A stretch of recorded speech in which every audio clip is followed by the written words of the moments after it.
Hello, I'm Jody Wolf, and you're watching Expoz October 24, 2017 at 12:51 a.m. Birmingham, and a topic that I like, guys. I have, over the past year, these several months, I've inserted multiple blogs about what would you do if you had one more breath left in you. If you had one breath, what would you use it for? Would you call a plumber? Would you call an electrician? Would you call somebody to come over and hold your hand? What would you do with another breath? Well, guess what? Article came out. Came out on 10/20/2017.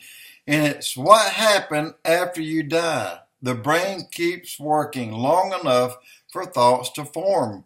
This is Joseph FRANKEL, NEWSWEEK, and it's an interesting article. I tried this a moment ago, and I slipped up and read something into it that wasn't even part of the article, and I just kept going like it was. Duh me. But anyway, here we go. Few things seems more absolute than death. But when it comes to actually pinpointing the moment when a person goes from alive to dead, draws the line is a little more fraught, or drawing the line. The current medical definition of death is when the heart stops beating.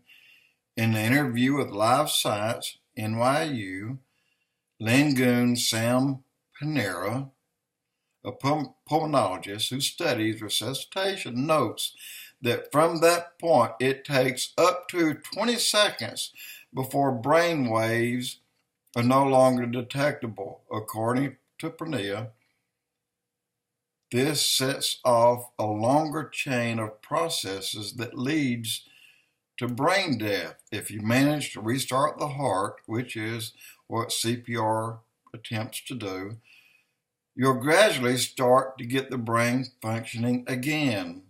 The longer you're doing CPR, those brain cell death pathways are still happening.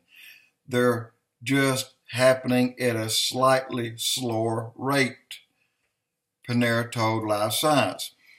In cases of cardiac arrest, doctors usually are not able to restore blood flow to the brain. That's why the experiences of people who have successfully been resuscitated are so fascinating by the stories that they tell us. And you know what I'm talking about, what they saw at death, life after death. And they came back to tell a long white tunnel. Some people came back to tell, thank God I didn't die because I don't want to go where I was. Anyway, these cases blur the line and challenge a definition that might seem clear-cut to most people, but continue to be the subject of ongoing debate. The neurosurgeon Hayder Warwick lays out the debate in bioethics over whether decapitation, separating a head from its body, automatically equals death. Warwick also mentions the cases of the doctors in the 1800s trying to distinguish life from death by plunging needles attached to small flags into cadavers' chest. If the flag flutters, the heart was beating and the person was considered alive. Well, I don't know why they say in a cadaver's chest, because usually a cadaver is somebody that's already dead, and that's how they put it. But to try and prove their point that a creature could be alive without its head, a group of researchers in the 1990s beheaded a pregnant sheep and connected her head to a breathing machine. They delivered the baby by C-section.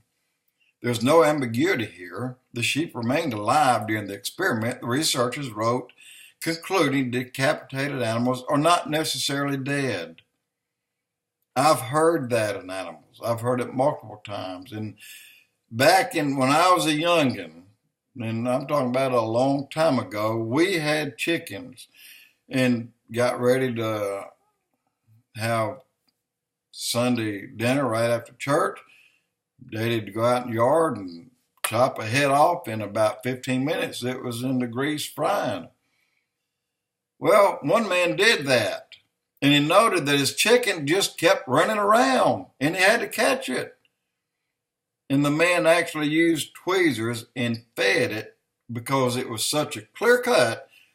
He continued to feed it, and it stayed alive for weeks. That's a true story. You can look that up. Okay, and these definitions aren't chosen in a vacuum. Warwick writes that the decision to draw the line at brain death was motivated by the advent of organ transplants. Something they need to know. I wish they would draw those conclusions upon infants while they're still in the mother's womb. But they don't.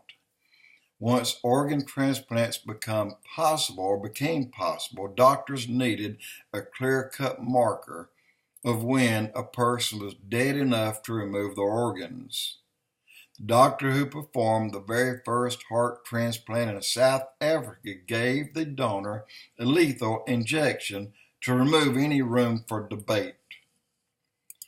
Guys, I'm going to put the information in the box below, but I have had more blogs that I've done this year, 2017, about what would you do with your last breath than I have in the previous 5 or 6 years in total. And I'm doing this because I believe we are at the end of the end days right now. I believe it could, any moment, it could be it. It could be over. And here we are. When these men, and they're decapitated by ISIS, their head comes off, the brain's not dead for 20 or 30 seconds, and perhaps a little longer. Enough for that man to make a clear decision without outside interference of screaming at him, forcing him to swear allegiance to Allah. And this man can't think. No, he can't. I think God has given man a gift. Said, I'm going to give you 20 or 30 seconds to think about it without others' influence. At this time, you're going to be silent, but I'm going to be listening. I believe God gave that to us, guys. I believe it's been there all along. And I've always thought when Jesus died and went to purgatory, he preached to all these people. I don't know how many came out. I don't know how many accepted Christ, but they all went to the same place up to the time that Jesus died, and then he went to hell to gather those who would come with him.